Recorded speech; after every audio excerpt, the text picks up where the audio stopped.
Olá para você que acompanha o USCS Consciência, um programa que busca profissionalizar o campo da divulgação científica e dar visibilidade a projetos desenvolvidos na Universidade Municipal de São Caetano do Sul. O USCS Consciência foi criado para conectar ciência e sociedade e se dedica à prática de divulgação científica a partir dos meios de comunicação em diferentes formatos e linguagens.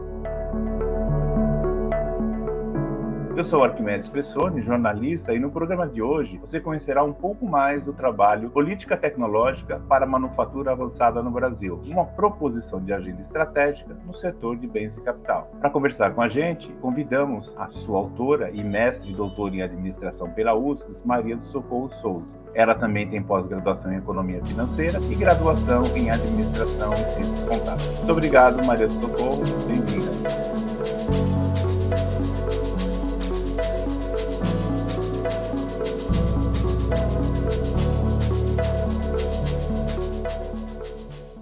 Bom dia, professor Arquimedes. É uma satisfação grande estar aqui falando com você, né? A USCS é a minha casa. Eu fiquei, em média, 7 anos na USCS, eu fiz o mestrado e logo em seguida comecei a fazer o doutorado e tenho muito orgulho de ter realizado todos os meus projetos na área da educação, na área acadêmica, na USCS. E eu realmente levo isso para a minha vida. E começando a falar então, do teu trabalho, especificamente do doutorado, né? Como é que surgiu esse tema para você pesquisar? Esse tema, ele surgiu das investigações realizadas com o meu orientador, o professor Luiz Paulo Bresciani, com relação ao que os outros países estavam fazendo, né? Estavam pesquisando sobre a manufatura avançada, sobre a quarta revolução industrial e, sobretudo, sobre os países que estão em destaque no desenvolvimento industrial, né? Então, China, Japão, Estados Unidos e Alemanha.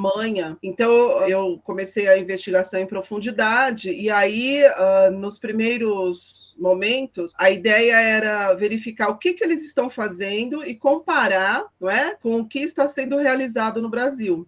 Então, chegamos à conclusão que nós temos aqui algumas iniciativas, na verdade, nós temos 9 iniciativas para o desenvolvimento da manufatura avançada, e em cima disso nós começamos a compreender melhor como é que deveria ser estudado, né? Então, fechando o tema para um setor, que nós fechamos no setor de bens de capital. Alguns pesquisadores, eles defendem a ideia de que o país precisa desenvolver uma política tecnológica e industrial macro, mas nós entendemos, e a própria tese, o próprio trabalho desenvolvido, né, aponta isso, de que é preciso se estudar, pesquisar os setores, para desenvolvimento dos setores. Então, nós vamos do micro, né, para o macro. Inclusive, o setor de bens de capital, que é sinônimo de máquina, setor de máquinas e equipamentos, ele é um setor que ele alimenta os outros setores. Então, o setor de bens de capital alimenta a indústria têxtil, indústria alimentícia, todos os outros. É um setor estratégico para o desenvolvimento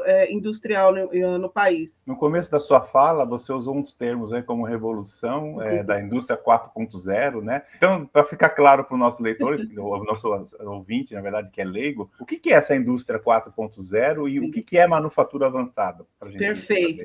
Vamos lá, vamos começar pelo termo quarta revolução industrial, que é muito falado, nós ouvimos nos jornais, lemos, e assim, o que significa a quarta revolução industrial, né? Esse termo ele é utilizado para se referir às mudanças significativas e contemporâneas nos processos de produção, por meio do uso das novas tecnologias, né? Aplicações das novas tecnologias e das transformações organizacionais e gerenciais que emergem nesse contexto. É importante frisar até para o ouvinte, para o leitor, que nós falamos sempre, utilizamos o termo para falar de tecnologias, mas isso, a própria movimentação da quarta revolução industrial, ela influencia os modelos de negócio, ela influencia os modelos de gestão, que devem se atualizar e se adaptar aí às novas tecnologias, por exemplo, né? Mas nós também tivemos mudanças nas revoluções revoluções anteriores. Por exemplo, nós tivemos a primeira revolução industrial, né, que foi a introdução da máquina a vapor. Nós tivemos a segunda revolução, que foi impulsionada pela utilização da energia elétrica, e a terceira, né, revolução, que é baseada na microeletrônica e na automação. Então, a quarta revolução industrial, ela é uma continuação da terceira revolução industrial. Só para deixar claro que nós estamos aí já há tempos. Por exemplo, a primeira vez que foi utilizada o termo indústria 4.0 foi em 2011 na Alemanha. Então, nós temos anos aí de estudos, né, referentes a essa nova revolução. Sobre indústria 4.0 e a manufatura avançada, alguns autores, né, utilizam como sinônimo esses dois termos, mas assim, só para ficar claro também, a indústria 4.0, a origem, né, do termo foi na Alemanha, e a manufatura avançada, a origem do termo foi nos Estados Unidos. Porém, os dois termos estão relacionados ao quê? Aos movimentos provocados pelas políticas científicas, tecnológicas, que convergem o quê? A uma trajetória relacionada à formação de sistemas cyberfísicos. O que é sistema cyberfísico? Cyber significa internet e físico significa coisas. Então, vem da internet das coisas, né? Em conjunto com as tecnologias de informação e comunicação, que são as TICs, né?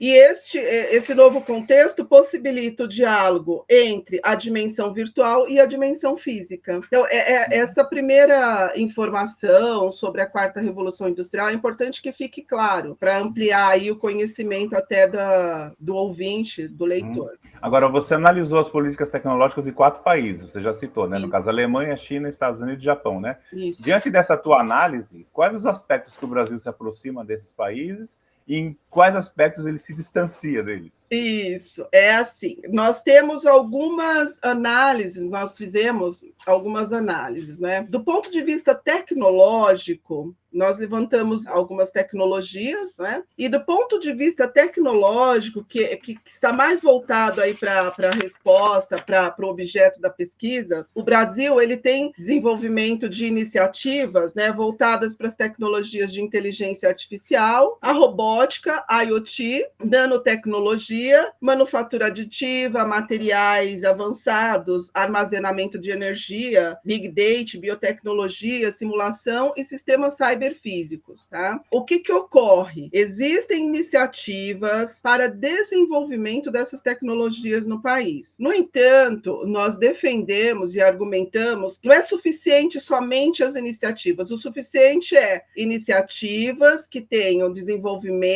e aplicação das tecnologias, tá? O Brasil, ele se afasta, né, dos outros países pesquisados nas tecnologias de segurança cyberfísica, máquina a máquina, que é extremamente importante para o tecido industrial, né, para a planta fabril, design, iOS, realidade aumentada, Big Analytics e computação em nuvem. Tá? Então, como é que foi feito isso? Foi realizado o levantamento das políticas tecnológicas dos outros países, e aí se comparou com as 9 iniciativas do Brasil, para ver o que realmente nós temos e o que nós não temos. E foi daí que surgiu a agenda estratégica. Porque ocorre o seguinte, professor Arquimedes, e assim, nós defendemos isso também, e alguns questionamentos de pesquisadores e do próprio setor empresarial e industrial, que fala que a geopolítica, né, dos países, as trajetórias econômicas, tecnológicas e políticas são variadas. Então, por isso que esses países estão mais desenvolvidos no contexto da indústria 4.0, né, ou da manufatura avançada. Mas, no entanto, entendemos que, do ponto de vista estratégico, o desenvolvimento de ações, iniciativas, né, de planejamento, ele, neste ponto de quarta revolução industrial, ele se distancia da geopolítica, porque todos os países precisam ser competitivos. E aí, pensando dessa forma, não é, independente da política ou da geopolítica, do posicionamento do país, precisa ter desenvolvimento, não é? E ter desenvolvimento significa pesquisa, P&D, não é? Investimento em P&D, significa investimento em novas tecnologias, significa investimentos em qualificação da mão de obra, né? Então, nós temos aí várias vertentes que dá para a gente falar sobre isso.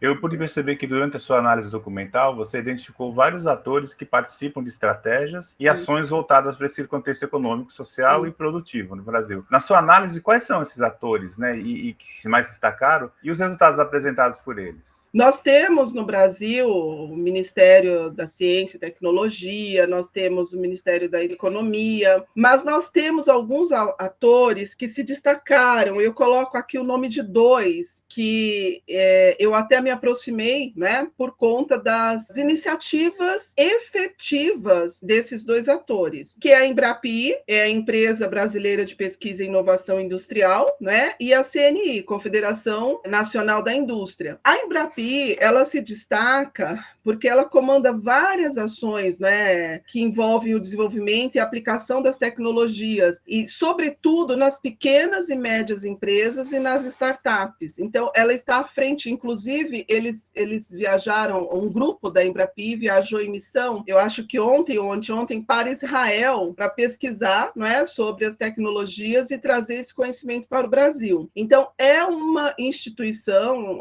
que está à frente e que está engajada no desenvolvimento tecnológico e inovativo no Brasil. E a Confederação Nacional da Indústria, a CNI, eles têm dois estudos que são assim pioneiros e extremamente importantes para o desenvolvimento industrial. O primeiro é o Indústria 2027, né, que teve participação do Instituto, agora esqueci o nome do Instituto.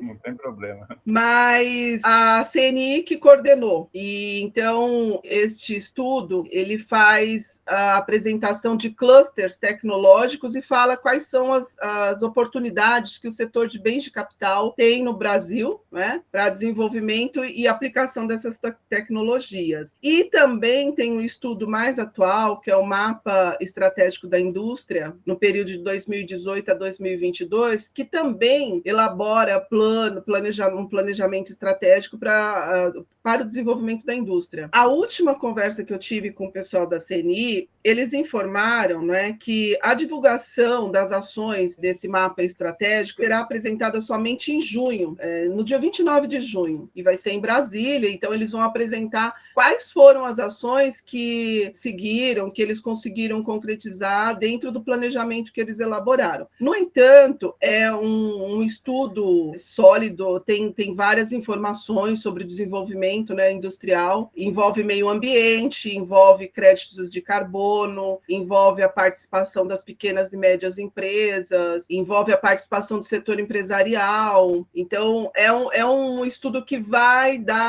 trazer aí algumas iniciativas, né, e soluções para os problemas que nós já temos, que inclusive aumentaram devido à pandemia, né? Nós falamos de catch-up, né, que é o distanciamento do Brasil, do país, para o desenvolvimento competitivo, desenvolvimento tecnológico, em relação aos outros países. E a dependência que o Brasil tem, por exemplo, em componentes, né, para desenvolvimento no setor automobilístico, nós conseguimos ver isso nitidamente. Tá? E dessas múltiplas iniciativas apresentadas no Brasil para a manufatura, você conseguiu identificar o funding, né, que foi disponibilizado para o cumprimento das ações? Se sim, qual o valor despendido no período que você analisou e, se você souber, né, as ações Perfeito. Que foram concretizadas? Perfeito. Quando eu comecei a analisar as iniciativas, tem uma iniciativa que é a Agenda para a Indústria 4.0. Né? Então, eu comecei a observar os valores que estavam sendo, né, planejados, na verdade, orçados, né, para o desenvolvimento da Indústria 4.0 no Brasil. E aí eu somei o que eu tinha da Indústria 4.0 com o que a Embrapi informa, com o que o BNDES, né, informa, e nós chegamos em aproximadamente um funding planejado de 1,42 bilhão. Né? Então, este valor é um valor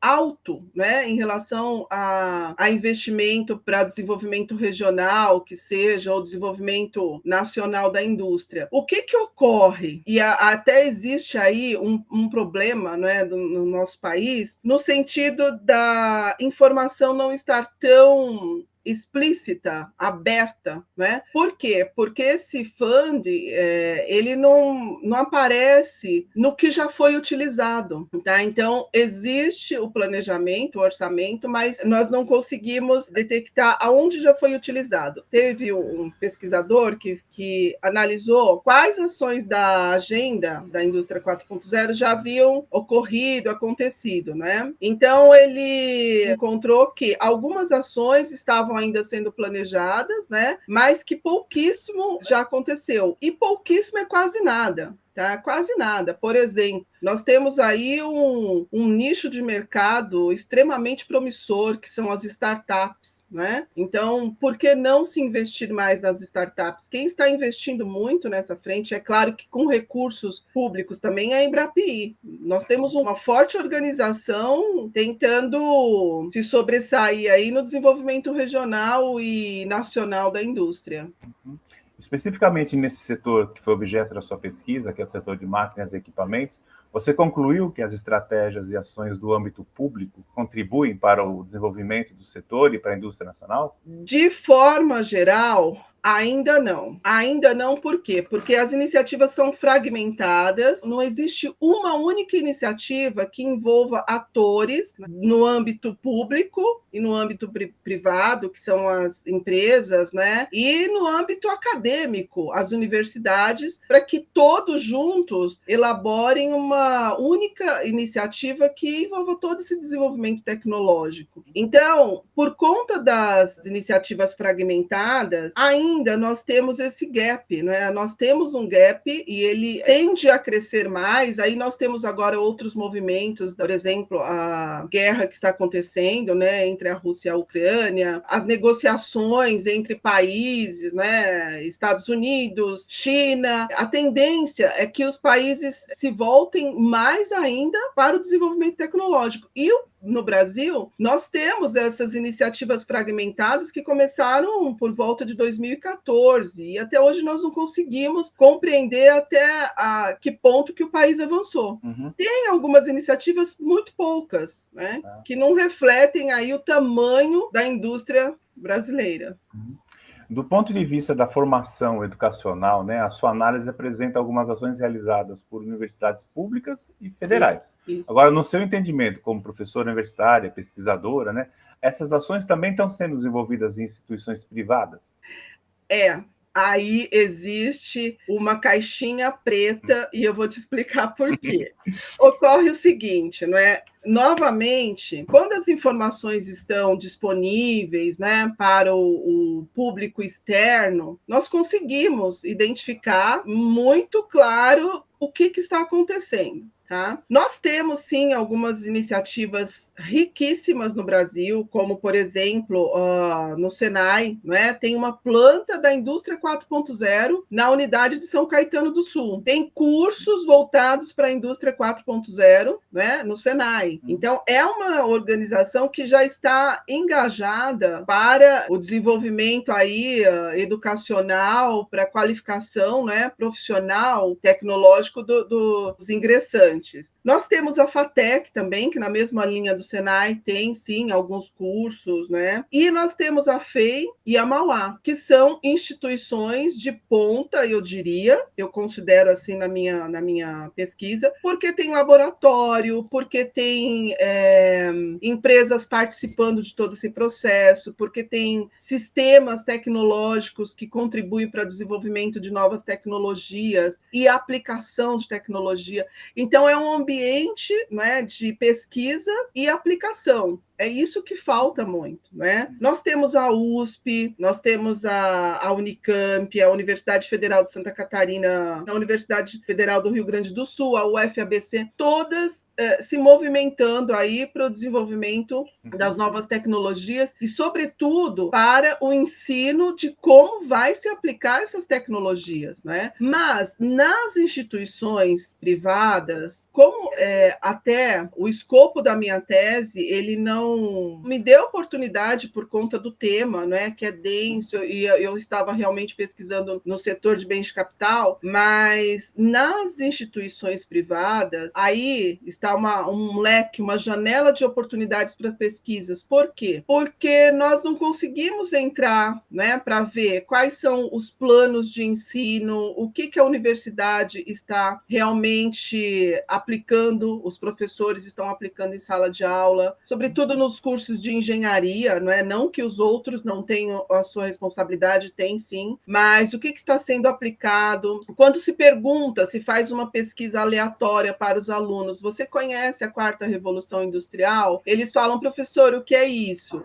Aí você conhece a indústria 4.0? Professor, o que é isso? Entendeu? Então, assim, por isso que eu disse que ainda é uma caixinha preta, Aí está uma janela de oportunidades para novas pesquisas. E mais ainda, as universidades, elas precisam fazem alguma iniciativa, divulgar para o público externo. Como fazer isso? No site da universidade, no site, informando que tem programas de iniciação científica, que tem programas, tem cursos, que sejam eles livres, que o aluno tenha horas complementares, mas de alguma forma que apresente para o público externo o que elas estão desenvolvendo. Porque senão fica muito distante do que as outras públicas e federais estão fazendo, para alcançar ou para diminuir esse gap. Uhum. Em relação à startup, qual é o espaço ocupado pela startup nesse novo contexto produtivo? Sim, olha, as startups, elas são um modelo de negócio de base tecnológica, ela já nasce com o intuito de desenvolver tecnologias. Então, nós temos, por exemplo, no Brasil, várias iniciativas, inclusive, novamente, da Embrapi, e nós temos uma lei de startups que contribui até para que novas ações sejam desenvolvidas dentro das startups. Eu entendo que não somente, inclusive, as startups, as pequenas e médias empresas, porque são fornecedoras de componentes, estão aí, precisam ter parceria com as grandes empresas que precisam desses componentes, por exemplo, para a produção do automóvel, da indústria automobilística. Então, as startups, elas têm um espaço importante na economia que precisa ser mais ocupado. Como? Com investimentos. E nós temos nas iniciativas. No entanto, novamente, a única instituição que está à frente e que representa melhor esse contexto de startups é a Embrapi. Tá? Mas tem sim, é importante o desenvolvimento de startups, inclusive em polos tecnológicos, inclusive saindo das universidades, para que ocorra aí o transbordamento do conhecimento nas universidades e nas empresas. Agora, Maria Socorro, diante da análise da conclusão da sua pesquisa, quais as regiões do Brasil estão avançando para a implementação e aplicação das tecnologias habilitadoras da manufatura avançada? Sim, nós temos, eu fiz esse levantamento, nós temos o que nós chamamos de clusters, Então, clusters tecnológicos que estão sendo desenvolvidos. Esse foi um estudo que a Roland Berger, que é uma consultoria, fez, e ela apresentou, por exemplo, que na economia regional, por exemplo, Caxias do Sul, tem a indústrias Randon, Marco Polo e Agrale, e Joinville tem as indústrias Schulz e WEG, que contribuem para o desenvolvimento das novas tecnologias e implementação. E, além das indústrias que estão estabelecidas na região de Sorocaba, cidade de Sorocaba, Limeira, Blumenau e Ribeirão Preto. Então, nós temos aí algumas oportunidades que eu diria que prontas para serem multiplicadas para outros espaços.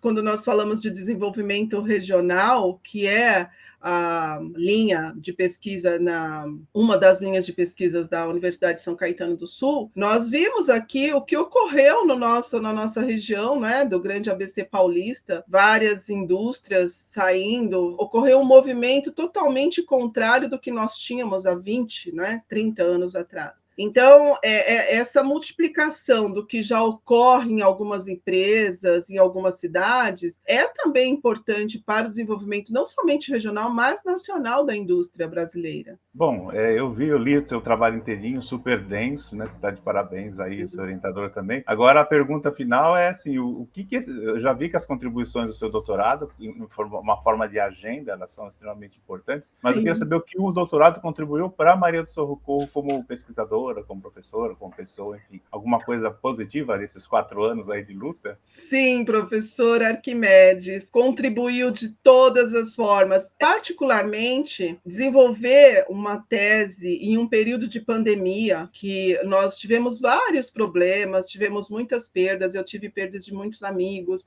inclusive da USCS, eu tive as perdas emocionais que ocorreram, não é?